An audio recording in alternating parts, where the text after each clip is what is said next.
Well, hello and welcome to Top Dice. My name's Aid, and I've got Alan with me as usual. Hi, Alan. How's your week been? Good evening. Highs and lows. Had some good gaming sessions. Had good week business wise. Wife's car blew its turbo up at the weekend, which wasn't great. And is going to put a big dent in the bank balance. But life goes on. It does, unfortunately. Yeah, one What way or about you? another. Yeah, I've managed to get a really good game of D&D in this past week, which was really really good. This is with the new group of players that I've actually got. Yeah. So a shout out to them, and Kate joined the bunch. We've called Well, it the Hellfire Club Wirral Branch. So I need to it's see the t-shirt, mate. No well t-shirt, it didn't happen. I've got the sweatshirts etc. upstairs, and that was one of the reasons why I chose the name, because straight away you can easily get the t-shirts etc. So winner winner on that. So that was a great one. Also, I'm beginning developing a D&D city. Might talk about that in a bit anyway. But Okay. first off, I think a bit of a shout out, as you mentioned there, in the pre-talk we had about a certain member of our group, Lee Williams. So Hmm. Lee, we know you're in hospital at the moment. Things are, you're a bit down. Just a big shout out. We're all behind you, mate. We really, really are. So Yeah. get yourself Can't wait well. to see you back on the channel, mate. Yeah, we need to get you back on here. So definitely, definitely, soon as you're well enough, please come and join us. Salute, two thumbs, and All drop us thumbs. a line. Yeah, there you go. We've got four thumbs, so that's six. Anyway, drop us a line. Let us know how you're going, and if you need anything, just give us a nudge, mate. Right. New releases. We'll start off with that for the first instance, I think. So I know there's some Castles and Crusades stuff that wasn't mentioned last week. Hmm. Yeah, so we've got a little bit of a sort of focus thing on going on with Castles and Crusades this week, and the new release or new release is the Codex Exultum and Codex Infernum, which is the Okay. books of good and evil. So a lot last couple of years, there's been quite a lot of sort of end of days type setting books, the sort of Apocalypse, Inferno, rapture type things have been coming out. So the Codex Exultum and Codex Infernum for Castles and Crusades are different because it is the legions of heaven and hell rather than it Mm. being a setting or a campaign. So it's how to use angels, advanced fae, things like that on the one hand, and your demons and devils and other hellish minions on the other hand. So it's I've read through them and they're very informative actually in terms of from a almost from a biblical perspective to how these things were structured. But they're also full of stat blocks. So if you're into D&D or any D20 based system, then Codex Exultum, Codex Infernum will work absolutely fine for those books, as well as obviously Castles and Crusades. Really Yeah. great releases. The really good thing about them is that they're 120, 130 page hardback books, and they're Okay. just 25 and they're just 25 quid. So they're really, really good price as well. Well, they are. Well, the other great thing as well, as you mentioned there with Castles and Crusades, it's very easily interchangeable with fifth edition and Yeah, other later iterations and earlier iterations of D&D and associated level-based games, yeah. D21. So that's great in itself. Any other new releases coming up? So we've got new releases with Paizo and Pelgrane. No, not Pelgrane. Sorry, Free League next week though. So maybe I will mention those next week. But Keep hold, yeah, keep hold of them. we'll keep hold of those because they are Tuesday and Wednesday of next week. Perfect. Um, Humble Bundle have got a big offer at the moment on Call of Cthulhu. So they've got a really good bundle going on at the moment. So it's got the rule books, the Keeper's Guide and the Player's Guide, or Investigator's Guide, isn't it, for Call of Cthulhu? Yeah. You get Pulp Cthulhu. There's a bunch of the Alone Against titles in there for solo play, and Perfect. Yeah. loads of other things are all in there. There's over 300 quid's worth of books, and it's the recommended or suggested price is £23.60. So Absolute gift. if you fancy trying Call of Cthulhu, that's a Wow. must do, isn't it? Go and have a Yeah. look at that. It's on Humble Bundle.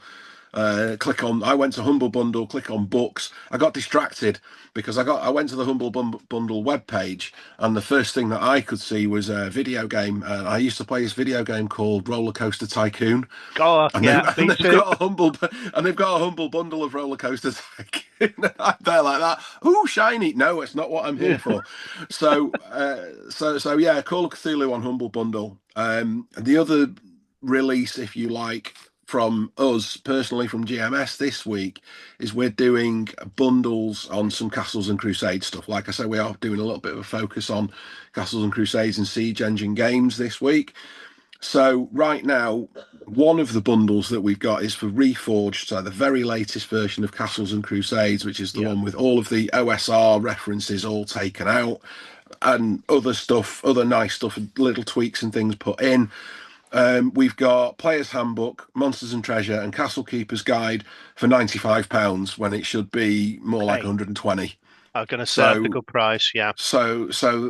there's a decent saving to be had on that, and we've got a couple of other bundles going on with Castles and Crusades as well. So worth taking a look at. Definitely. Well, I will fully recommend Castles and Crusades. It's one of my favourite base systems. I discovered it when it first was released. So I was quite lucky on that front, and it's kind of stuck with me. And I just liked the variation of it.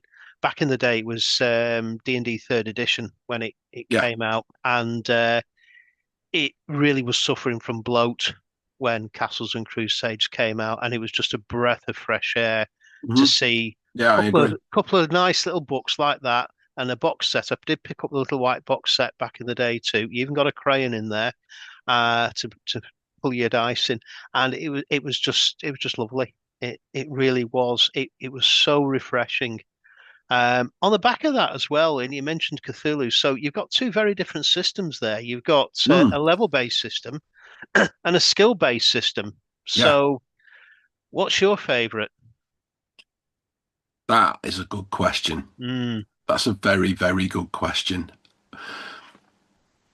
So everybody knows I've said it 1,000 times on the channel. I'm a massive fan of Savage Worlds, which is obviously a skill-based system. yep, But then when I first played Savage Worlds, because it's a die step system as well, it was totally new to me. Because yeah, I'd played Call of Cthulhu, and if you've played Call of Cthulhu, then you've played the older versions of Pendragon, even though that used a D20 rather than yeah, percentage. RuneQuest, the first versions of things like Twilight 2000 and stuff like that, percentile based skill things. I think what I like about the skill based ones is that you get regular increments of improvement yes, with your character, and you really can develop the character down a route that you want to go down. The flip side of that is with level based systems, and this is me sort of speaking really as a more recent fan of Castles and Crusades, really, is that because I stayed away from D&D for years because 3.5 got bloated and yeah, just really difficult to get into. But when you've got a game like Castles and Crusades where the mechanics are quite simple, and what they've done is stripped out all of the feats and stuff like that, so the levels and the class abilities and things that come in with it at different points, it kind of makes up for the fact that a level, it means more when your character goes up a level. It means more than just a few extra hit points, yes, and a spell, and maybe a different spell or something like that. So if you were going to push me, I would still go skill based, okay, purely because I think I like the fact that you can develop the character. you've got a lot more freedom as to how you develop a character. Okay. Well, I'm obviously a huge fan of the D100 systems because I've written quite a bit for Mm, Dark Streets and the Renaissance Deluxe RPG from Cakebread and Walton. So they are percentile based. It uses a system similar, but not the same as the Chaosium system. They can be sort of used together if you so wish. Um, and that is a major leader for me. However, for nostalgia purposes, I just love the level system. And I know not a lot of people are yeah. huge fans of it, but the D&D 5th edition, 2024 version, both of them, they really do the saves like Castles and Crusades as well, especially every level you get something. It gives you something that just adds that little sort of extra tweak to your character that makes you go, "Oh, Mhm. yeah, I'll have that, please." Um, that said, I'll certainly pick up a dice and play a game of Cthulhu or RuneQuest or any of the other similar percentile-based systems any day. But just for nostalgia purposes, I'm going to go with level-based, just because. I Mhm. love them. Yeah. So, Yeah. so there we go. Two different sort of angles. I'll stick it on the page as well, the Facebook page, and we'll see what actually happens. Don't forget to click subscribe as well. I keep forgetting to sort of say this in the videos, but do click subscribe. Join the family. We're here for you, and if you want to get involved, drop myself or Alan or one of the other admins on the Facebook page a message, and we'll see about getting you involved. If you've got a Kickstarter, if you're a small shop, if you've got a product role playing that you'd like to sort of push out there and make people aware of, you know what? Give us a nudge. We're here for the indies, the small, and also if you're a bit bigger, again, we'll gladly have you on and have a chat to you. Um, yeah, other news this week as well. Passing of Jean Raby, who is a TSR Illuminati. She's Mm, yeah, yeah. really, really sad. Um, I came across her back in the day, definitely in the 80s, and she came out with one of my favourite modules ever for Greyhawk, which was Valley of the Mage. There was so much information. I used to place all my games in the area of Jeff, the location of the Duchy, and the Valley of the Mage was right next door to that, and it was always an area of mystery. When that came out, it really opened the area for me, and yeah, we did a lot of adventuring in the Valley of the Mage and round and about. So yeah, sorely missed. Also, of course, she was involved with Star Wars. She did a lot of editing and writing for the Star Wars D6 system. Came out with quite a few short stories, etc., and that added to the lore of it. BattleTech as well, Dragonlance, um, and Wow. yeah, and Andre Norton as well. She actually co-wrote quite a few books with Andre Norton too. So yeah, a sad loss to the gaming fraternity, and Indeed. she's left quite a stamp actually on the hobby. So R.I.P. Jean, and yeah, another Excuse sadly me. missed. Yeah. Yeah. Very much so. Very Oh, much so. yeah. On the back of that, of course, the prices of drive-through RPG print products, they're taking an increase on the 1st of February this year, 2026 as well. Not much for Yeah. the UK, 3%, so it's not a huge amount. But even so, if you're going to be sort of picking up or ordering from drive-through RPG, a print product, I'd do it next few days. Get it in there before the price does go up. I know it's only Mm. 3%, but it'll save you. I think it's 4 to 5% in the States. Not as bad as last year. I think they got hit with 50% last year, did America. So it's not as bad, but it's still an increase So there. did you say 45 or 425? 50% No, in no, the this year did you say it's oh four oh right, to it's five four between four four? between 4 and 5%. Yeah. Right. Sorry, So I it's not. misheard you then. Yeah, Yeah, no, yeah. it's 45%. Well, you know, God, that's I wouldn't put it past them, but yeah, Yeah, four yeah. to five, yeah, no, no, and certainly not 425%, but yeah, between 4 and 5% it's going up. Australia, they're doing the same as us. I think it's about 3% that's going up for them as well. So it Hmm. is an increase, but it's not as bad as it could be. Yeah, but do you know, I think when I did Section D, there was a few people advising me to go down the print on demand route, and Mm, I'm so glad that I didn't. That I thought, do you know, I'm gonna bite the bullet, spend the money, and get a proper print yeah. run done because the quality is off the charts Mhm. good. Yeah. It's so much better. I remember paying 65, 70 quid for a print on demand book. I won't say which book it was, but it was a big, heavy tome. It was like a 400 plus page book. And it was a supplement, sort of map and gazetteer book. And it fell apart in 2 months. And I Yeah. was quite fortunate that I was mates with the publisher, and I said to the publisher, "You need to," because I went to drive through and said, "This is rubbish," and they said, "Oh, you know, it was one of those. Have you used it? Have you opened the book?" Oh, well, there you go. So they weren't interested in sorting it out, but the publisher went to them and just said, "Oi, Yeah. sort this out. It's not right." Yeah. So. I do get print on demand. I do understand why people use it. Totally do understand that. But what I think is, as the prices go up, a lot of people, a lot of small publishers are going to realise that Yeah. it's not going to be that much different No, to it's um, not. I actually find the softback versions of the print on demand are superior to the hardback ones. yeah, I So agree. if you were thinking of doing a softback, we're making a softback version of your Section D available, that might be the way to do it. But I certainly wouldn't be going down the hardback route. Your hardback, you've got currently the one you've had printed properly is just excellent. But certainly maybe it might worthwhile sticking up it's on there as an option going forward. Something might worth considering. Maybe. I mean, the adventure book that I've got out, Better Latte Than Never, I got a company called Mixam in the UK to print to do me a short run of those, and they were absolutely brilliant. Yeah, But they were still half the price of getting them done through drive-through.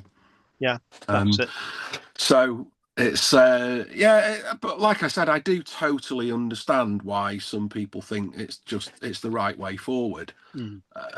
I do totally get it. It I never have goes my out of print. preference. That's it. The big advantage is it never goes out of print. Hmm. Now that can be a disadvantage for a collector, to be quite fair, because collectors like having the first print and Hmm. that's it. But for general release, the couple of books that I've actually done, and obviously the one dice books that I've written, etc., they're all POD on drive through courtesy of Kate Broad and Walton, and also the Hmm. Battlefield Press stuff I've had published as well. That's the same. Yeah, And again, the paperbacks were fine. The hardbacks less less so, so. Yeah, less so. yeah, I would agree. And I've had some Battlefield Press stuff that I didn't actually buy through drive-through. Somebody bought them for me. Mm. And but yeah, I'm with you on that one. I think the softback ones are okay. Yeah, So it's it, the yeah the publisher insisted that they were done as hardbacks. The books I did not right. softback, and I wasn't overly impressed with the quality and just the outputs really. But Hmm. anyway, like Yeah. I said, that wasn't down to me. That was the publisher's choice. So I signed all my rights away. So happy days. Well, there you go. I get royalties, Um, but that's about it. yeah, and props as well. Yeah. Well, that's So I people enjoyed give you the writing thumbs it. up and say, "Well done, mate. That was Yeah. great." Yeah. I enjoyed writing it. And yeah, good on That's the thing. Battlefield. You've got to enjoy writing it, haven't you? It's so on the subject of writing. You mentioned earlier on about this D&D city thing. Yeah. Tell me about that. I'm intrigued. Right. Okay. Well, the Shackled City came out quite a few years ago. It was pre D&D fifth edition. very much so. In fact, it was the tail end of third, prior to fourth, and it was the first. In fact, the first ever hardback adventure path. It had appeared in the Dungeon magazine over 12 issues, Right. Okay. um, and it served as the basis. I would sort of say they'd done some other sort of adventure paths before, one involving Caius, and another one, but this was the first one that really sort of came together, and it formed the basis of what would become the Pathfinder adventure paths. But by Right. and by, it's a full city there, and it's not fully developed. So what I'm going to be doing is I'm going to be getting it. It's sat inside a crater of a volcano, is this city, so it's unusual in that instance. It's very restricted and limited in size, and like Greyhawk, which is just absolutely massive. And I've split it into quarters. What I'm going to be doing, I'm going to be populating each quarter with all sorts of fantasy goodness, including markets, fey markets, all sorts. And that's going to be the base for my adventures. I'm going to do some videos as well on Top Dice about how I'm doing this. That's Hmm. obviously the future, Yeah. but it's going to be hopefully quite splendiferous, is that? I'm looking Right. forward to actually So is getting my that teeth into something it. that you can sort of share that other people can use as well, or Yeah, is it? Uh, I'll share it. I'd share it free, and I'll probably end up sticking it on the Facebook page as a free download. Which we've got files on the Facebook page. Not a lot of people actually sort of realise that in the UK tabletop role playing group, and there's quite a few in there as well, including a couple of adventures I've actually written that I've right. stuck in, Mhm. and other people have added things in as well. So yeah, and I'll probably actually end up sticking it in there, and I might at some point see about approaching the drive-through RPG bunch, the Wizards of the Coast side one, and see if they want it as well. Right. Watch this Yeah. Why space. not? Yeah, Hmm. it's That sounds there. interesting. It's set in Greyhawk. Cauldron or the Shackled City was based in Greyhawk originally. Greyhawk is now an official setting. So winner, winner. Yeah. Oh well. Fair play. Good luck with that. Yeah, definitely. Oh well, it's been quite an episode. So we've sort of covered quite a few different topics. There was one thing that I've not actually mentioned Mm. yet that we were going to talk about actually, and that was this partnership between Oh yes. Asmodee UK and Yes. Mind, the mental Yeah. health charity. And I just thought this was great to see because they did. Sorry, I am going to potentially sort of glance back at my little screen here for a few little facts and figures. So this actually launched last week between Asmodee and Mind, the mental health charity. It's a 3-year partnership which is going to include game donations to Mind hubs across the UK, designed to help people with social anxiety, Yeah. depression, and things like that. I found a really interesting stat on here. And so I'm going to quote Mind's Big Mental Health Report 2025 highlights the close link between loneliness and mental health. Mm. Drawing on data from the Office for National Statistics, easy for me to say, according to the report, 55% of people with moderate to severe depressive symptoms feel lonely, compared with 16% of those with mild or no symptoms. Here's the crunch. The data shows that 16 to 29-year-olds are the most likely age group to feel lonely. Yes. That blew me away. Yeah. That Yeah. honestly blew me away. When I look at, my dad's not in great health and he doesn't get out as much as he would like to. And I think if anybody's going to feel lonely, it's him and plenty of other people that are like that. When you're 16 to 29 and you're in your prime, that just blew me away that's the age group most likely to feel lonely. Yeah. And Um, and games can bring you together. Role-playing games, oh, board without a games, card shadow of a games. doubt, games bring you together. Yeah. No doubt about it. My oldest friends are all my gaming buddies from when I was a teenager. Yeah. Um, there's guys there that I've known. I turned 55 at the back end of December, which means that there's guys that I've known for 40 plus years from playing D&D or just board games, playing that, going and getting battle cars out from Games Workshop and playing Right. that. And Brilliant. then, Love it. but all those kind of things. And that was my social scene when certainly, when I was 16, that was my main social scene, was my gaming mates and things like Same. that. So, Yeah. like I said, just it really surprised me that um that it's that young. But that's kind of slap banging our, it's our target moi. Yeah. It's our target market, isn't it? Yeah. But Yes. um joking aside, I think it's brilliant that Asmodee have recognised that there's correlation and that there is something that they can do, and that they're actually working with experts who can make things like that happen. Fair play to them. I think it's brilliant. Right. Well, I think on the back of that, and obviously we had talked about, and I had forgotten, but I think we should actually see about doing a special episode on loneliness and gaming, and I can include a load of links for support Hmm. actually in the description of the video when we do it. Doesn't need to be a huge one, but again, if it helps and gets these people who are feeling lonely connected up or in Hmm. a better place, do you know what? Yeah, yes, please. Hmm. I think a lot Definitely. of people who are maybe curious about gaming don't realise how No, inclusive the community is. that's it. And that they could walk into a game shop, have a chat with the person behind the counter, and that person will hook them up with somebody to play a game with. Or they could Yeah, walk into a game cafe. I'll give a shout out yeah, actually to Outside the Box, which is the games cafe in Bramhall, down the road from where I live. And they in particular do particular sessions where you basically go solo, and they will put you in a group with people to play. So I'm sure they're not the only games cafe that are doing things like that.